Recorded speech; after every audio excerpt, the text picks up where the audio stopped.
बिस्मिल्लाहिर्रहमानिर्रहीम। अस्सलाम वालेकुम दोस्तों, अगर आप हमारे चैनल पर नए हैं तो आप हमारे चैनल को सब्सक्राइब कर लें और नोटिफिकेशन बेल को ज़रूर दबा लें ताकि आने वाली वीडियोस के नोटिफिकेशन आप तक पहुंचते रहें। वीडियो शुरू करने से पहले ये देख लें कि ये वक्त नमाज का तो नहीं, आपने किसी को कोई वक्त तो नहीं दे रखा, आपके ज़िम्मे कोई काम तो नहीं लगाया गया, आपने होमवर्क तो नहीं करना, कल आपका कोई इम्तिहान या टेस्ट तो नहीं है। अगर इन बातों में से कोई एक बात भी हो तो वीडियो को सेव कर लें और पहले काम से फारिग हो लें, फिर वीडियो देखें। इश्तियाक अहमद के नावल हवेली के ख़त में खुश आमदीद। आज हम इंस्पेक्टर जमशेद सीरीज़ के इस नावल के पहले हिस्से का बाकायदा आगाज़ करते हैं। वो ख़त किस कदर अजीब था। अभी अभी शाम की डाक से मौसूल हुआ था। इंस्पेक्टर जमशेद ने इसे खोला था क्योंकि ये इन्हीं के नाम से था। महमूद, फ़ारूक और फरजाना भी इनके साथ ख़त पढ़ रहे थे। ख़त के हर लफ्ज़ के साथ उनकी हैरत में इजाफ़ा होता चला गया। अल्फाज कुछ यूँ थे: मैं एक हवेली हूँ, मेरा नाम हवेली बहादुर ख़ान है। मुझे आज से तकरीबन 100 साल पहले बहादुर ख़ान ने बनवाया था। वो बहुत बड़े जागीरदार थे। अंग्रेज़ों ने इन्हें बेमिसाल बहादुरी के सिले में हज़ारों एकड़ ज़मीन अता की थी। उन्होंने मुझे बनवाने में लाखों रुपए खर्च किए। जब मैं तैयार हुई तो एक आलीशान महल से किसी तरह कम नहीं थी। बहादुर ख़ान बहादुर होने के साथ साथ बहुत नेक और रहमदिल भी थे। वो गरीबों की दिल खोल कर मदद करते थे। जब वो फौत हुए तो लाखों रुपए की नकदी और हीरे जवाहरात छोड़ गए। उनके 3 बेटे थे, इनमें से 2 जवान होने से पहले ही मर गए। बाकी एक की औलाद आज भी इस हवेली में मौजूद है, लेकिन उनकी औलाद अब मेरी दीवारों को खून में रंग देने का प्रोग्राम बना चुकी है। उनमें से कोई ऐसा ज़रूर है जो ऐसा करने का इरादा रखता है, लेकिन मैं ऐसा नहीं चाहती कि ये सब एक बाप की औलाद हैं, वही जिसने मुझे बनवाया था। मैं आपको ये ख़त क्यों लिख रही हूँ ये यहाँ आकर आपको मालूम हो जाएगा। मैं जानती हूँ आप ज़रूर आएंगे। चंद बेगुनाहों को बचाने के लिए, मेरे दरो दीवार को खून के छींटों से बचाने के लिए ज़रूर आएंगे। फ़कत हवेली बहादुर ख़ान। ख़त ख़त्म करने के बाद वो चंद लम्हे तक खामोश बैठे रहे। आखिर महमूद ने सर ऊपर उठाया और बोला, कहीं हम कोई ख्वाब तो नहीं देख रहे? हैरत अंगेज़, शायद हमने इससे ज़्यादा हैरत अंगेज़ ख़त कभी नहीं पढ़ा। फरजाना ने बौखलाए हुए लहजे में कहा। इसका मतलब ये हुआ कि अब हमें कोठियाँ और हवेलियाँ भी ख़त लिखने लगी हैं।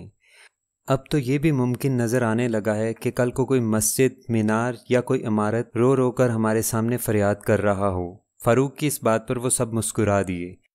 उसी वक्त बेगम जमशेद बावर्ची खाने से चाय की ट्रे उठाए बाहर निकलीं। ये मुस्कुराया किस सिलसिले में जा रहा है? उन्होंने खुशगवार लहजे में पूछा। अम्मी जान, हमें एक हवेली ने ख़त लिखा है। फ़ारूक बोला। क्या कहा? किसी हवेली ने ख़त लिखा है? उन्होंने चौंक कर कहा। उनके हाथों से ट्रे गिरते गिरते बची। उन्होंने ट्रे मेज़ पर रखी तो इंस्पेक्टर जमशेद ने मुस्कुराते हुए ख़त उनकी तरफ बढ़ा दिया। वो हैरत भरी नज़रों से उसे पढ़ने लगीं। आखिर बोलीं, नामुमकिन, ये नहीं हो सकता। क्या नहीं हो सकता? इंस्पेक्टर जमशेद ने हैरत भरे लहजे में पूछा। मैंने आज तक कोई पढ़ी लिखी हवेली नहीं देखी, वो बोली, और उन सबको हंसी आ गई। और हमने तो आज तक अनपढ़ हवेली भी नहीं देखी अम्मी जान। फ़ारूक ने रोनी सी सूरत बनाई। तुम लोग मजाक में पड़ गए हो। ख़त के अल्फाज की तरफ ध्यान नहीं दिया। ख़त के अल्फाज पुकार पुकार कर ख़तरे का ऐलान कर रहे हैं। इंस्पेक्टर जमशेद बोले। मुझे तो किसी की शरारत मालूम होती है। बेगम जमशेद ने कहा। नहीं, ये शरारत नहीं हो सकती। तो क्या आप ये समझते हैं ये ख़त वाकई किसी हवेली ने लिखा है? बेगम जमशेद ने हैरान होकर पूछा। हाँ, मेरा तो यही ख्याल है। ये आप क्या कह रहे हैं अब्बा जान? फरजाना के मुंह से हैरत से निकला। इस बहस में पढ़ने की ज़रूरत नहीं। गौर तलब बात यह है कि ख़त के अल्फाज एक ख़तरे की तरफ इशारा कर रहे हैं। कुछ लोगों की ज़िंदगियों को ख़तरा है और मेरा ये फ़र्ज़ बनता है कि ये बात मालूम हो जाने के बाद उन्हें कत्ल होने से बचाने की पूरी कोशिश करूं। इसका मतलब है आप वहाँ जाएंगे? फरजाना ने पुरजोश लहजे में कहा। हाँ, मुझे जाना ही होगा। तो क्या आप अकेले जाएंगे? हमें साथ नहीं ले जाएंगे? फ़ारूक के लहजे में मायूसी थी। नहीं, मैं तुम्हें भी साथ ले जाऊंगा। इंस्पेक्टर जमशेद मुस्कुराए। शुक्रिया अब्बाजान, महमूद ने खुशगवार होकर कहा। लेकिन सवाल ये है कि हम जाएंगे कहाँ? फरजाना ने पूछा। हवेली बहादुर ख़ान। और कहाँ? इंस्पेक्टर जमशेद बोले। लेकिन हवेली अपना पता लिखना तो भूल ही गई। आखिर हम उसे कहाँ कहाँ और कैसे कैसे तलाश करेंगे? फ़ारूक ने कहा। उसे तलाश करने की ज़रूरत नहीं पड़ेगी। क्यों? क्या आपको मालूम है कि वो कहाँ है? महमूद ने हैरान होकर पूछा। नहीं, لیکن اس خط پر اس دیہات کے ڈاک خانے کی مہر تو لگی ہوگی جہاں سے یہ چلا ہے۔ اس دیہات میں پہنچتے ہی ہمیں حویلی کا پتہ معلوم ہو جائے گا، انسپکٹر جمشید نے کہا۔ اوہ، ہمیں افسوس ہے ابا جان، اتنی معمولی اور سیدھی سی بات ہمارے ذہنوں میں کیوں نہ آئی؟ وہ اس لیے کہ تم تینوں کے ذہن خط کے الفاظ میں الجھے ہوئے تھے، انہوں نے بتایا۔ ہاں یہ تو ہے، لیکن جس بات پر تمہیں غور کرنا چاہیے تھا اس پر تو تم نے توجہ تک نہیں دی۔ وہ کیا بات ابا جان؟